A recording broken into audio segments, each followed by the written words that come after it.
Well. George Pickens is getting destroyed by many in the media, even some of the Dallas Cowboy media, under the guise of criticism. No, they're hating and destroying George Pickens for one game. Now, I understand why some of this is happening. One, because of the magnitude of the game. But it's not George Pickens' fault. Let me reiterate. It is not George Pickens' fault the Cowboys didn't win this game. Some of it is because of how much praise he's been getting over the last few weeks, because he's been the best wide receiver in the league over the past few weeks. And for me, one game don't change that. George Pickens right now is still, bar none, I'm taking no wide receiver in this league right now over George Pickens, despite one game. But again, it is what it is. Welcome to the Dallas Cowboys, George Pickens, if I could tell you one thing. But somebody spoke, of all the people that have spoke on George Pickens, that I'm listening to. And I think he makes the greatest points of anybody who has spoken. It is my favorite wide receiver of all time, Michael Irvin. 3-time Super Bowl winning Hall of Fame, Michael Irvin. And I believe every Dallas Cowboy fan needs to hear what Michael Irvin said about George Pickens. Let's talk Cowboys. We're about to talk facts. Welcome, Cowboy fans and Cowboy haters alike. I'm the G, and I'm the host of Let's Talk Cowboys, where we talk facts. And if you like this video, don't forget at the end to please like, share, subscribe, hit that notification bell so you know the next time we post another video or go live. If you haven't become a channel member subscriber yet, what are you waiting on? Man, we got a lot more great things coming up this season.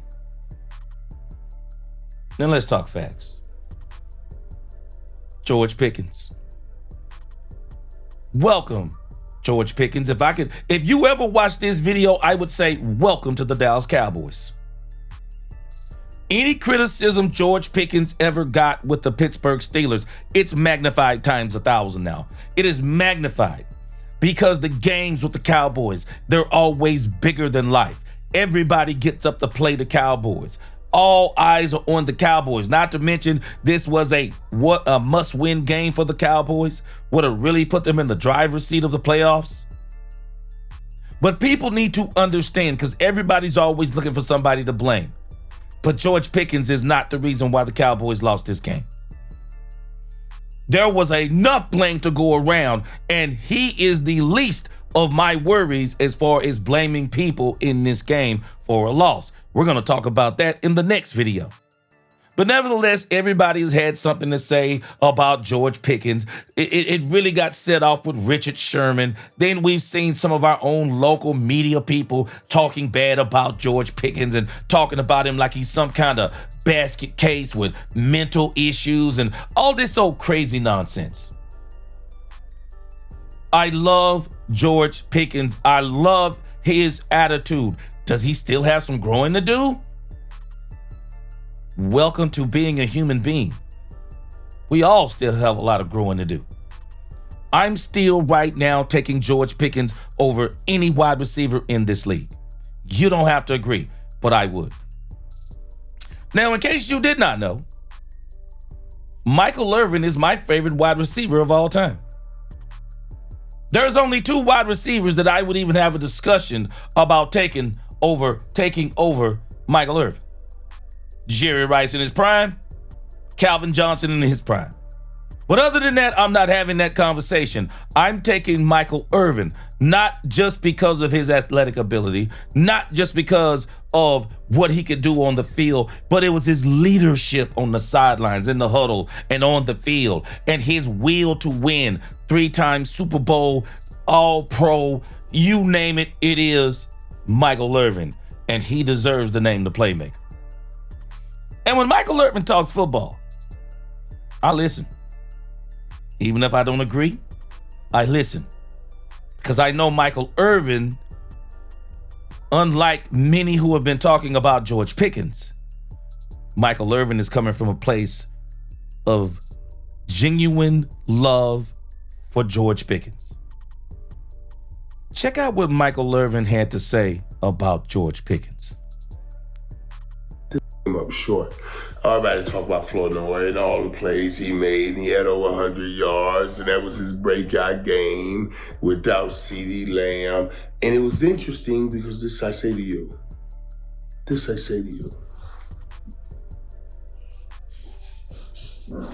a lot of growth still left there. I love what George Pickens has done. And everybody's humming, hoeing, and singing. But there's a lot of growth left there. And I hope George takes this the right way. You guys know, Alfredo Roberts is my best friend, one of my best friends. Grew up with him. He's tight end coach for Pittsburgh. And he's always sung the praise of a George Pickens. Like Coach Tomlin always sung the praise and the praises of a George Pickens. But they always said, and he would always tell me, I said, why is this guy not tearing it up for you guys? And they would say he has to be a complete receiver, Michael. We want him to be a complete receiver. I'm sorry, but let me just interject for a moment. The reason why he wasn't tearing it up, and even though he was kind of tearing it up, but the reason why he wasn't tearing it up the way he's doing with Dallas is that they never had a quarterback. Let's make sure we add that caveat too. They didn't have the quarterback. And then number two, let me give this praise to CeeDee Lamb. And CeeDee Lamb wasn't lining up opposite of him. Yeah. Oh, and let's give a third thing before we get back to Michael Irvin. The play calling. They relegated him to basically almost one play and no route, similar to how the Cowboys have fell in love with this slant play and stopped doing some of the things they were doing with George Pickens previously. But that's why he wasn't tearing it up with Pittsburgh. Back to Michael Irvin. So what do you mean? When we hear that, we think a complete receiver. Not just go for the deep ball, not just make the spectacular plays, but make the regular, everyday play. Be able to be Clark Kent, not always having to be Superman. Do y'all remember when I was having this conversation about Dak Prescott? The Cowboys put Dak Prescott in a position to where he always had to be Superman and never Clark Kent. But with George Pickens and CeeDee Lamb and everything the Cowboys have going on, Javonte Williams, the run game, Dak can be Superman and Clark Kent, even though against the Detroit Lions, because of the situation with our offensive tackles, Dak Prescott is having to be Superman and Houdini all wrapped into one. But it's the same thing with George Pickens. Maybe we've done this to George Pickens too, with that slant play. All the praise he's been getting. I know I've been guilty of the praise, but I don't regret any of it. But I do say, and Michael talks about this in the video, I'll do another video about that, but I said this in my video about him, about George Pickens. Some of this I fault Brian Schottenheimer because he saw they had a plan for George Pickens and he never made the adjustment. But again, back to Michael Irvin. And I saw something today. In the midst of all of this battling between who's number one, CeeDee Lamb, who's number one, George Pickens, don't let George Pickens go. Trade CeeDee Lamb. I'm hearing a lot of this. George, who is a phenomenal talent,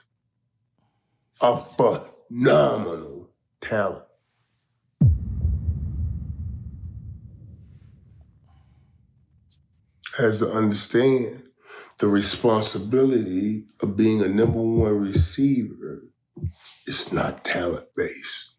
It's always effort-based. You see You can't determine the number one receiver on any NFL team just by the number of receptions he catches and the number of yards he gets or the number of touchdowns he scores.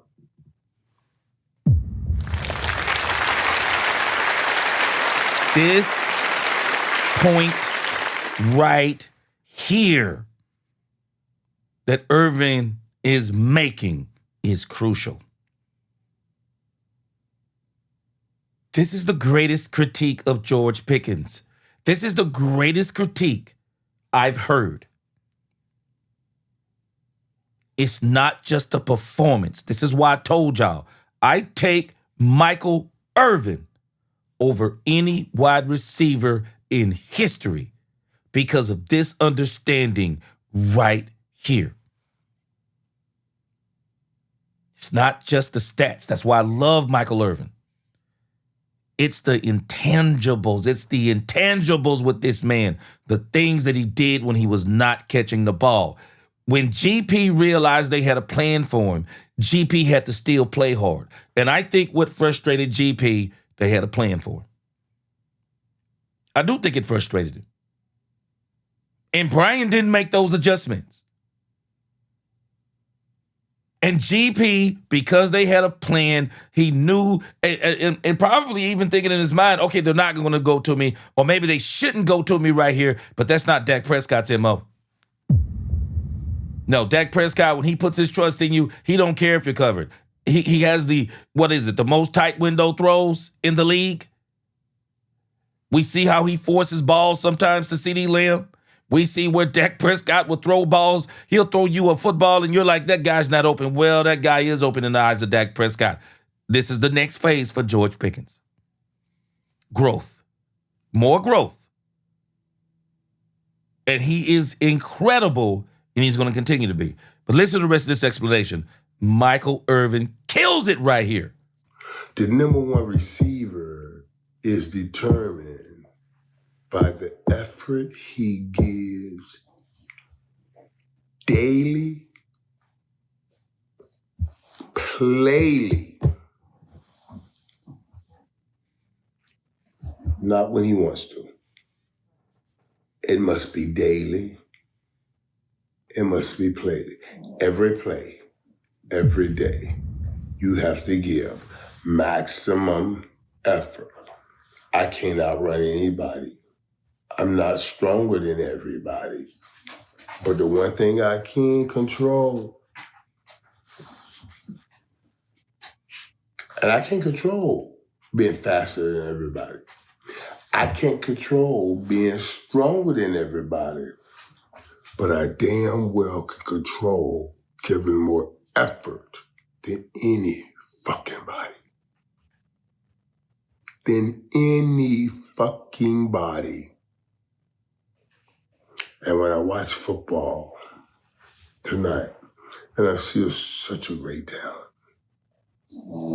And God knows I'm so thankful we got him, and I'm blessed we have him. And he is a phenomenal talent. And I hope it doesn't destroy our relationship. But I have to say, George, I need you to give maximum fucking effort on every fucking route. Tonight was the night we needed you. Especially when CeeDee Lamb gave a maximum fucking effort to catch that pass to where he knocked him on his own self out. He knocked himself out, giving a maximum effort. Later on, there's a play where I knew that I talked about this earlier. So whenever we're getting to the place now, where whenever Dak Prescott sees a one-on-one coverage backside, he's going to throw that to George Pickens. Trademark, so I'm talking about that today. That's what we had. Now, in order to have that has to come with knowing one thing is going to be what they call axiomatic.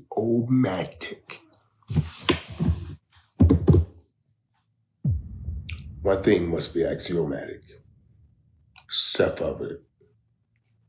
No matter what happens, it will be reality. We need that dude to give maximum effort.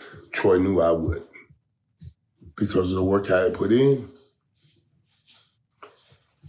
And there was a time without CD, and Dak was waiting to run through that comeback, and I saw George. He was jogging off the ball. Now, there's a lot of things that goes on here, and I want to help him. I want to try to explain them and not blame them. But like a lot of times when you're still man to man, like Bobby Taylor used to be only man to man.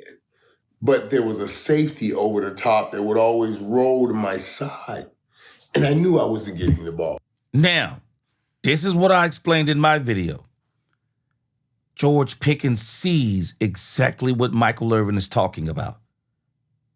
George saw it. I explained it in the video. People didn't realize. They were smart. They challenged the Cowboys on that slant play. They would cheat anybody who was in the vicinity. They would have the corner, and if the linebacker was over there, he'd cheat over. If the safety was over there on the right side, he would cheat over. This is what they did to George Pickens. And George is reading this. He's reading all of this. And this is where Michael Irvin's explanation makes so much sense. George, you reading what's going on is great. I wish Brian would have made some adjustments to kind of help you out. But when you read this, this is what you must do, what Michael Irvin is explaining.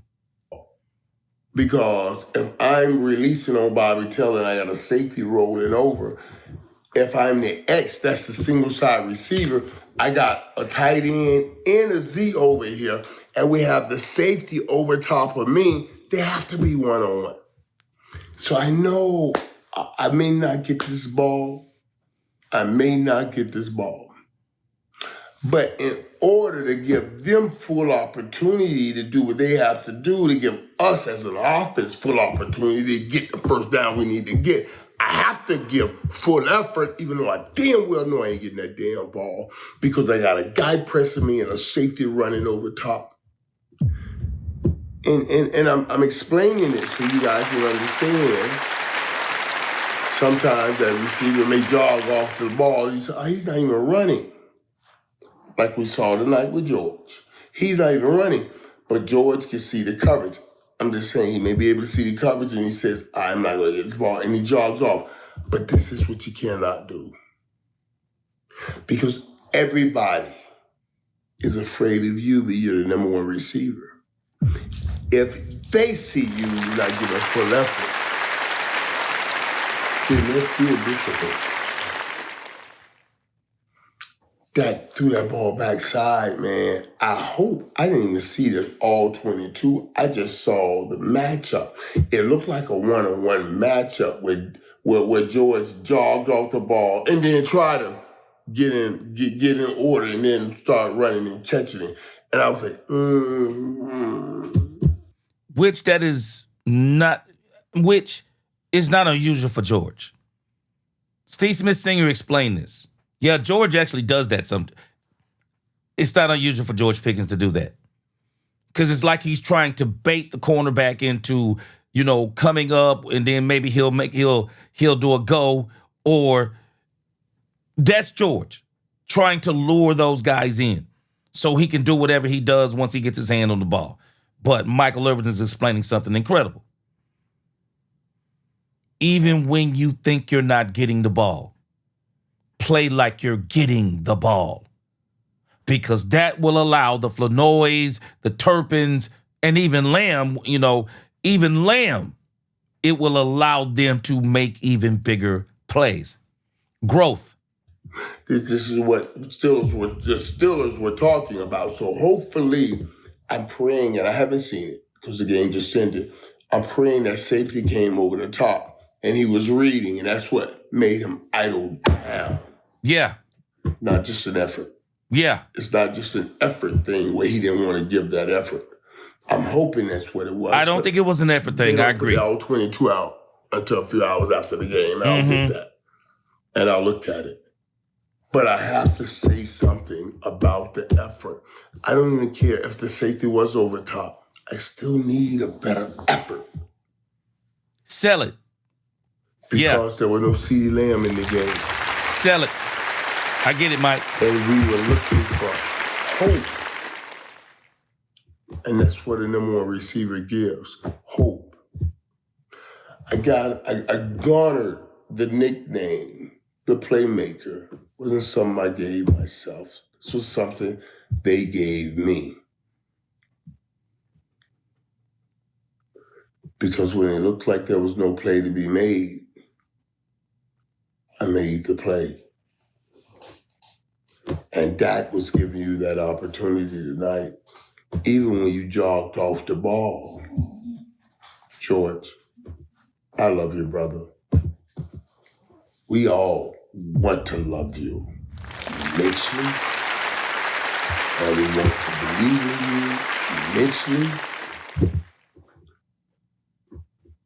But those things like that, you got to correct. Don't ever think the ball's not coming to you. You have to think every ball is coming to you. Don't ever think I got to conserve effort. You have to think I have to give all effort.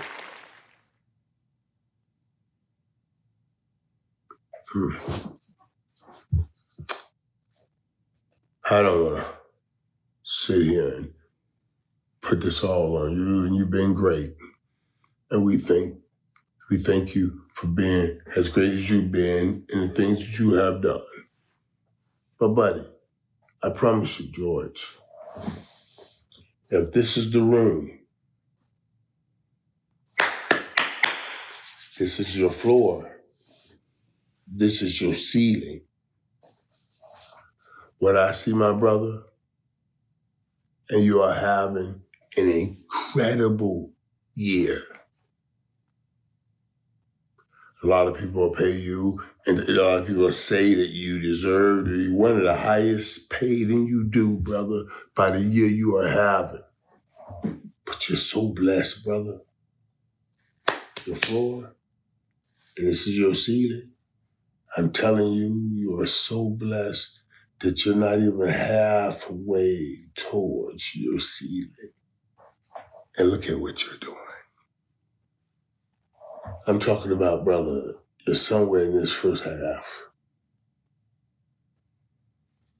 And just understanding those plays where you think there's no opportunity, no chance you're getting the ball, and you give maximum effort that moves you past this first half, and you'll start getting towards that second half, or closer to your ceiling than your floor. Imagine all this great success you're having right now. I'm saying it's closer to your floor than your ceiling. I'm paying you the highest compliment.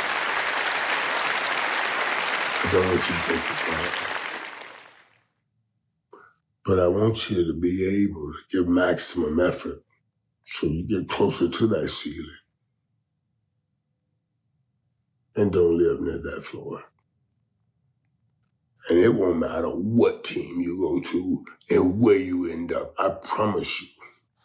You give maximum effort every play, you'll be one of the baddest motherfuckers in this league because you got the physical skill set. I just need you to have the mentality. Take the mentality that I have, who doesn't have all the great physical gifts that you have, and commingle them. And I promise you, George, you can end up being the greatest receiver. Certainly one of the greatest receivers in Dallas Cowboys history. I said no more to this. I don't know if because I knew this was going to be a tough spot. And I'm still got to wait till what happens this weekend.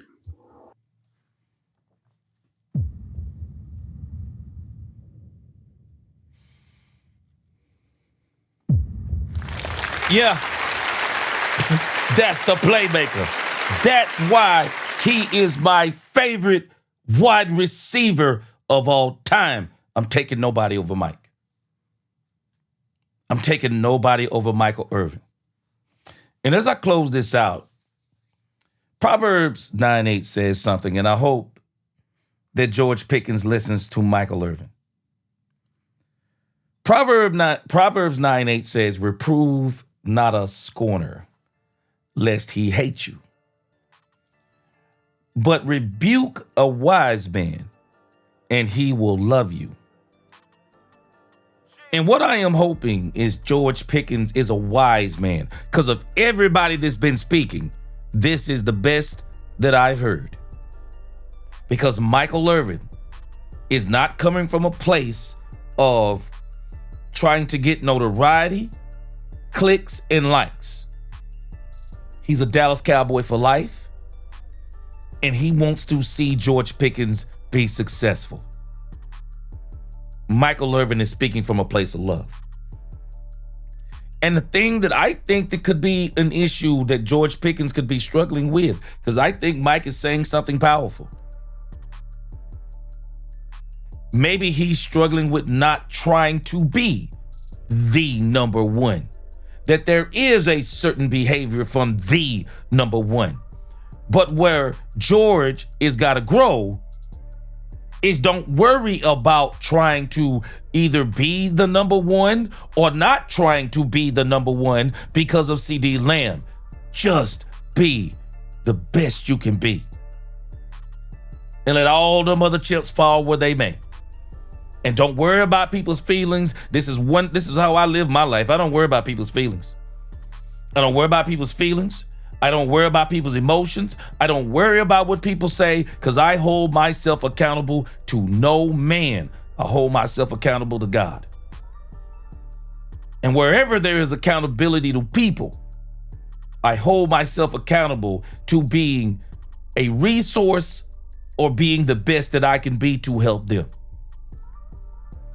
But don't worry about all this other stuff that people are saying and doing and whatever, and even the Richard Sherman. Man, don't worry about Richard Sherman. Let us deal with Richard Sherman.